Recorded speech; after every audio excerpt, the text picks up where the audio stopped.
लोकशाहीचा बुलंद आवाज, रिपब्लिकन वार्ता, महाराष्ट्र। बातमी आहे निलंगामधून। मी भाजपामध्ये गेल्या अनेक दिवसांपासून आहे व निलंग्याचे संभाजीराव पाटील निलंगेकर हे नेहमीच मला भेटत असतात, परंतु गेल्या 10 वर्षांमध्ये त्यांच्यात कसलाही बदल झाला नसून ते जसेच्या तसे आहेत। निलंगावासियांनी त्यांना मतदान रूपी आशीर्वाद देऊन पुन्हा 1 लाखाच्या लीडने आमदार करा, मी त्यांना मंत्री करतो असे आश्वासन निलंगा येथील आशीर्वाद सभेतून बोलताना महामंत्री विनोद तावडे यांनी केले।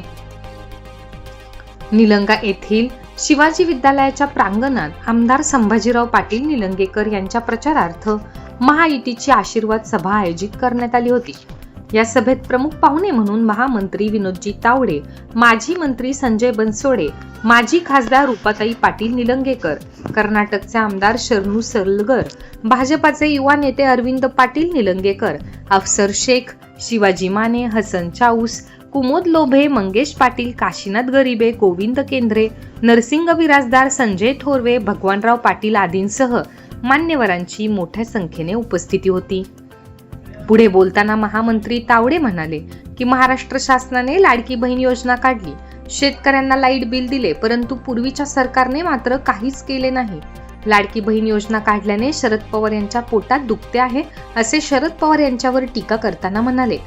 तसेच 2019च्या निवडणुकीत भाजपाच्या सोबत राहून निवडून येऊन शिवसेनेने पहिल्यांदा गद्दारी केली होती, खरे तर तेच गद्दार आहेत असेही विनोद तावडे म्हणाले। तसेच मुख्यमंत्री एकनाथ शिंदे, उपमुख्यमंत्री देवेंद्र फडणवीस, अजितदादा या तिघांनीही लाडक्या बहीण योजनेसारख्या अनेक लोककल्याणकारी योजना राबवल्या आहेत, त्यामुळे महाराष्ट्रातील 2.5 कोटी महिलांच्या खात्यावरती पैसेही जमा झाले आहेत। या 2.5 कोटी महिलांनी आम्हाला मतदान रूपी आशीर्वाद दिला तर भविष्यात महायुतीचेच सरकार येणार हे ठामपणे सांगितले। येणाऱ्या 20 तारखेला या बहिणी आपल्या भावास मतदान रूपी आशीर्वाद नक्कीच देतील असा विश्वासही त्यांनी दर्शवला। निलंग्यातील दादासाहेबांचे खरे वारसदार हे संभाजीराव असून संभाजीराव जसे शिवाजीराजांचे आहेत तसेच ते मोदींचे आहेत, त्यापेक्षाही जास्त तुमच्या जवळचे आहेत।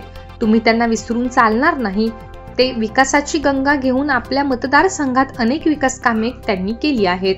त्यांना 1 लाखाच्या मताधिक्याने निवडून द्या असेही आवाहन त्यांनी केले आहे। और जो यहाँ पे उम्मीदवारी भारतीय जनता पार्टी ने जो हमें दी है, यहाँ के जनता के विश्वास के कारण है। 5 साल में हर एक जो चुन के आते लोक प्रतिनिधि, उनकी जिम्मेदारी रहती है कि उन्होंने उनके काम का ऑडिट जनता के सामने देना चाहिए। मैंने मेरा इलेक्शन के पहले हर गांव में जाके जो विकास काम गांव के लोगों ने मुझे बोला था 100% मैंने काम करने का प्रयत्न किया। 1 और 2% कुछ रहेगा, लेकिन मेरे काम का ऑडिट मैंने जनता के सामने रखा और आज जनता के विश्वास पे ही मैं बोल सकता हूँ कि फिर से इस एरिया से मुझे वापस से सेवा करने की संधी निलंगा मतदारसंघ मिळाली। तर जसे आप ऑब्वियसली त्यामध्ये काही संशय नाही, त्यावेळेस भैया 100% हॅट्रिक साधणार, त्यामध्ये काहीच वाद नाही। एकंदर परिस्थिती पाहता एक निलंगाच क्रॉस करायला अपोजिटर मतदानाला अपोजिटर जो काही उमेदवार आहे त्यांना 50 गावं इक्वल प्लस 1 निलंगा शहर होईल, त्यामुळे काहीच वाद नाही। यावेळेस 100% भैयाचा विजय म्हणजे विजय, त्यात काहीच वाद नाही। आणि एका नवख्या उमेदवाराला नक्कीच भैया साहेबांना तोंड देता येणार नाही हे आम्ही ठामपणे सांगू शकतो। आणि आजच्या शक्ती प्रदर्शनातून तुमच्या लक्षामध्ये येईल की खरोखरच असली जी रॅली याची भव्य दिव्य राहील आणि भूतन भविष्यात राहील। निलंगा मतदारसंघात आजपर्यंत असली या रॅली तुम्हाला पाहायला मिळाली नाही, हे प्रसार माध्यमातून मी सगळ्या निलंगा विधानसभेतील जनतेला सांगू इच्छितो। फडणवीस, अजितदादा पवार, रामदास आठवले यांचे हात मजबूत करतील, पण त्याचबरोबर माननीय नरेंद्र मोदी साहेबांनी जे स्वप्न पाहिलंय या भारत देशाचं, विकसित भारताचं, 2047 ला भारताला स्वतंत्र होऊन 100 वर्ष होतील, त्यावेळी भारत काय असला पाहिजे हे स्वप्न मोदी साहेबांनी पाहिलंय। ते स्वप्न खरं करायला संभाजी भैयांसारखे शिलेदार त्यांना लागणार आहे। मला सांगावं, 10 वर्षापूर्वी 2014च्या आधी भारताचं नाव जगात कोण घेत होतं? 10 वर्षापूर्वी आमच्या माता भगिनींची जनधन मध्ये खाती होती का?